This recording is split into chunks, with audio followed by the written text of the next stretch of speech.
and let's break down Jim Caldwell. I'll start off. Okay. Jim Caldwell, a very respected coach, not just in the NFL, but a respected coach in college as well. Henry, he's been coaching football since 1977, longer than Jerry Rosburg's been coaching. He joined the NFL in 2000, was an assistant for a long time with Peyton Manning. He was Peyton Manning's quarterback coach and assistant head coach for 7 years before taking over as the head coach of the Indianapolis Colts and Peyton Manning, where he led them his very first season as a head coach to a 14-2 record. Then they went to the playoffs the next year. Then Peyton Manning got hurt in 2011.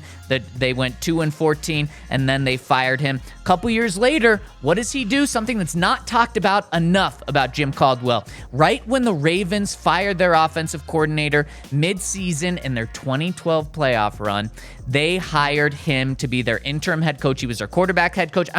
They hired him to be their interim offensive coordinator. He took over play calling duties, and of course, we know what happened. They beat the Broncos in the playoffs with Joe Flacco's incredible bomb. Joe Flacco went on an incredible playoff run. What was it? 11 touchdowns, no interceptions under Jim Caldwell. He was the architect of that Super Bowl run on the offensive side. Then he gets hired by the Lions in 2014. What does he do with the Detroit Lions? In 4 years, Henry, he has 3 winning seasons with the Detroit Lions.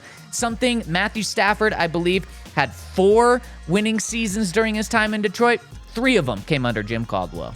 Yeah, I mean, you have to like that. There's so much to like about Jim Caldwell. Again, it's weird that he hasn't had more opportunities. Yeah. I think both times he was fired, you could really make the case that he shouldn't have been.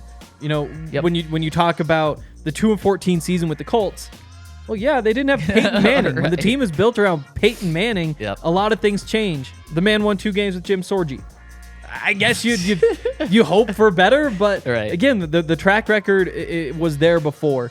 You also look at the tenure at the Lions that you brought up. I mean, that's a lot of success for being in Detroit. So you look at both of those. You look at the fact that he's been, a quarterback's coach, an offensive coordinator. I think that he probably isn't too hands-on with the offense when he comes to Denver. He is probably more that CEO type, but he's the kind of guy who we talked about this season saying, like, it'd be nice if you just had a veteran in that room.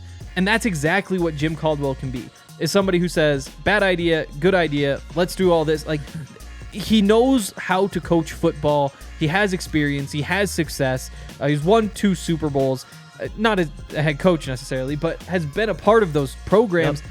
There's just so much to like, other than the fact that he's been out of the game for a few years, and so people have kind of forgotten about him. And that's a really good point, and we'll end that there.